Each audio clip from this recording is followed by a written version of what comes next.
Are there any other potential flashpoints you see happening in the U.S. between now and the election, and what might they be? Because it's, like I said, it's an inflection point. Well, collapse of the part of the housing market that is financed dependent on mortgages. So how many people are living under bridges now and will be kicked out of their houses because they can't afford the rent or they can't make the mortgage payments? So that's a possibility. And pension funds have been hurt very badly with raised interest rates. I saw like CalPERS had lost of their $46 billion capital that they have. They had lost so far this year something like $7 billion.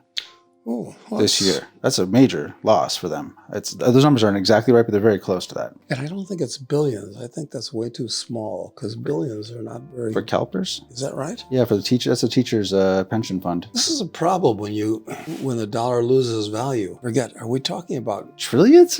Millions? Billions? Trillions? You're right. I don't actually remember what... I just remember the front number. Yeah, I should whip out my Zimbabwe $100 trillion bill. Right, yeah. And I think I pointed out before, the guy that printed it up, Gideon Gono, when I went to Zim the last time, had dinner at his house a couple times and all this type of thing. And Gideon was actually a decent guy. And he's the one that signed his name. He was Mugabe's personal banker, which means that, I'm sure Gideon was worth $100 million or whatever. But he's the one that signed his name on the $100 trillion bill. And but he gave me personally, I may have said this before, but it's a fact, he gave me a hand-typed monograph that he'd written on a gold-backed dollar for Zimbabwe. He was actually advocating for that, but it was completely impossible. And I said, well, Gideon, you knew what was going to happen when you printed up these $100 trillion bills. 100 trillion. I mean, that's a lot of zeros. I mean, you get confused. And he said, yes, but it was necessary because the army had to be paid. And of course, after Mugabe left, I think the next guy that took over was the head of the army.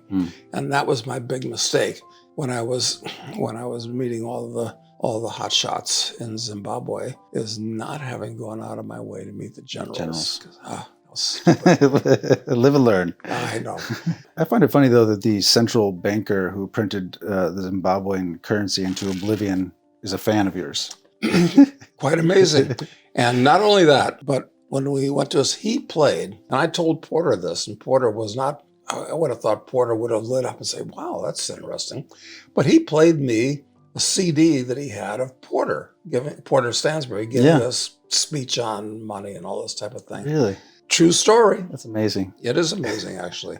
I mean, this is in the real world. I mean, these weird things happen that you just wouldn't even believe. Do you think Jerome Powell's a subscriber of yours? I doubt it. I just wonder what's going to happen to Jerome Powell and Janet Yellen when the economy really collapses. Yeah. So do you think that there's a chance that we see an actual, the stock market's obviously way down and commodities have recently come down. Gold has been really hurt in the last year.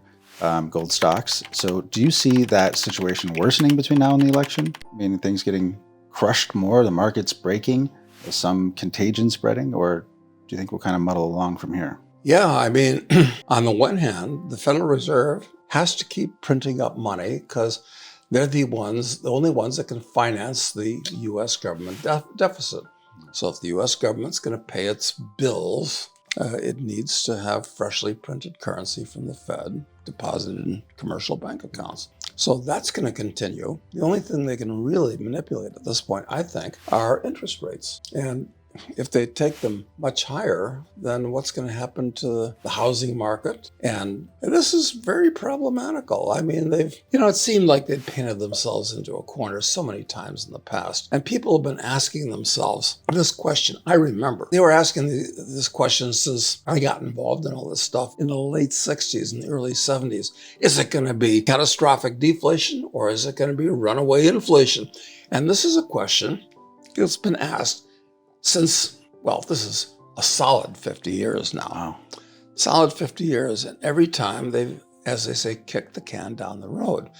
But then, and then I thought, what can they do now? Well, they reduced interest rates to zero and below zero in the case of Europe, which is in worse trouble than we are. And then I didn't think that they could print up trillions of dollars just like that. Well, what can they do next? What's the next arrow? Do they have another arrow in their quiver? Japan did a lot more crazy money printing than we have, right? I mean, They did. just basically buying all of the public market stocks and bonds. And It's true, and it's not just the Japanese who buy stocks in the market. I mean, the Hong Kong Monetary Authority bought stocks, and the Swiss Central Bank is, in effect, a hedge fund Right, buying yeah. stocks.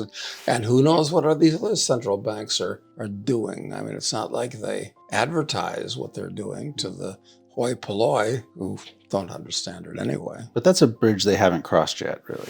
I mean, Yeah, they can still buy stocks, and they can buy bonds out of them. They can do And a few things. and still sending people direct money from the Fed rather than going through the Treasury. That, you know, I know they would like to do that. They tried to introduce that in a couple of bills in Congress over the last during the pandemic. But on the other hand, retail prices are moving up at 15% or more, Yeah. and there are shortages. So they understand, I think, that if they put this on steroids, it's good enough. 15% is bad. 25%, now you're looking at trouble, Yeah. real trouble. I don't know. Something wicked this way comes, and it's coming soon, and it's going to be ugly. And all the gloom and doom we've been talking about for so long is going to move from the back burner to the front burner, I think. And there's a reason to try and manage the chaos because of the election, where Yes. if some chaos is coming and they know something might happen, pulling it up like forward if it is politically helpful would make sense. What better chaos is there than a war? Or I mean, is it an excuse for martial law or to do stuff where it's so distracting because it's serious that now if you steal the election, get your guys in? I don't know. Anything could happen.